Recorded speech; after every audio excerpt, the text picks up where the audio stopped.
Hello my YouTube family, क्या आपने Yamaha YZF R5 V3 की डिस्प्ले चेंज की है? अगर आपने डिस्प्ले चेंज की है, जब भी आप न्यू डिस्प्ले लगाते हो तो एक क्रैकलिंग की साउंड जरूर आती होगी आपको, जो कि डिस्प्ले से आती है। जब भी आप ब्रेक अप्लाई करते हो एक एक चिड़िया टाइप की आवाज आती है। तो मैं उस प्रॉब्लम का सोल्यूशन बताने वाला हूँ, परमानेंट सोल्यूशन। तो चलिए मैं बताता हूँ आपको।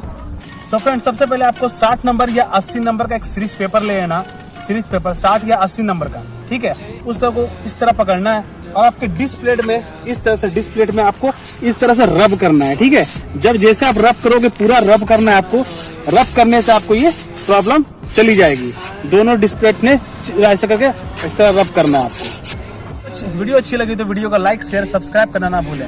और हाँ, ये आपके भाई की न्यू चैनल है, तो इस चैनल पे सपोर्ट करना ना भूलें आप लोग। चलिए मिलते हैं आपसे नेक्स्ट वीडियो।